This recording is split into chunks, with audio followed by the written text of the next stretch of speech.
When I think of hash browns, I think of a crispy crust encasing fluffy mashed potatoes. I love hash browns, not only for breakfast, but they're also fantastic as a little snack. Now, my hash browns are very special because they're gluten-free, so everyone can enjoy them. And instead of using breadcrumbs, I'm using corn tortilla strips. Fantastic as a snack, but really good for this. So very versatile. I'm going to add about 2 really big handfuls into a food processor. The lid goes on, and then I'm going to pulse about 4 or 5 times until a fine crumb forms. Okay, this is exactly what I'm after. Super fine crumbs that resemble breadcrumbs. And you can hear how crunchy this is going to be. It's going to be fantastic for our hash browns. Now, to ensure that this sticks, I'm adding a little bit of Parmesan. Parmesan is great. It's going to act like the glue, so a good handful, and then with your hands, mix it and incorporate it with the tortilla crumb.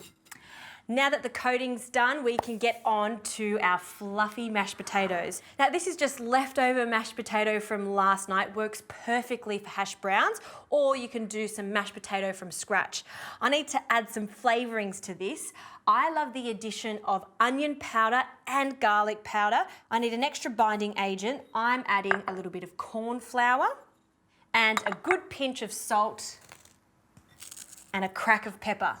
Now, this is where it gets really fun at home because you could add all different types of ingredients. Fresh herbs like chives or parsley work nicely.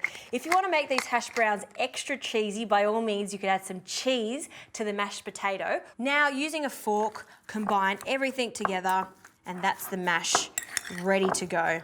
Now we need to start a little production line. We need eggs for this recipe. This is going to also act like a glue so we can stick our corn tortillas onto the hash brown. So 3 eggs, and just to loosen up this mixture, I'll add a little bit of water. You could also use some milk if you like.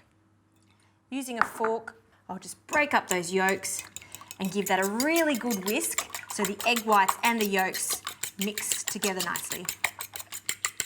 All right, now for the fun part, we're going to make our hash browns.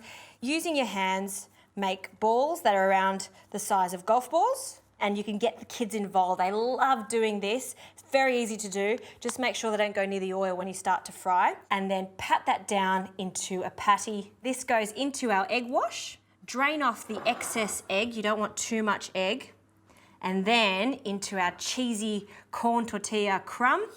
And then we're going to coat it. If you want it extra crunchy, by all means, you could add this back to the egg and then into the corn tortilla crumb, but I'm just going to do 1 coating for today. Take off the excess, and then we can start frying this into some hot oil that's at 180 degrees. I'm just shallow frying these because they're not so high, and be very careful when you're adding this. Don't throw them in, get as close as you can to the oil and gently pop them in. These are going to take about 1 minute on each side. I'm going to turn them over so we get a nice even golden crust on each side.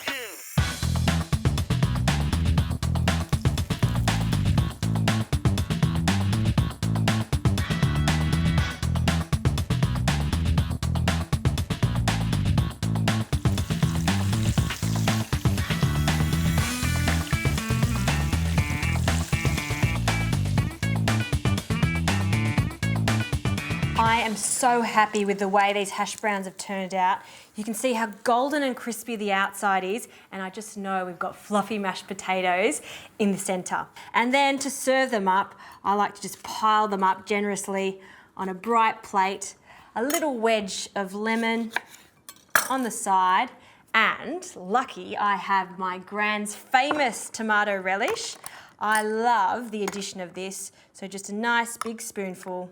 Great to serve with our hash browns. Now, I've kept my hash browns really basic today, but I'm just thinking about so many different combinations you can do using the corn tortilla strips as the crumb. You can make fish patties, you could use leftover sweet potatoes, you could even use leftover chicken to make croquettes.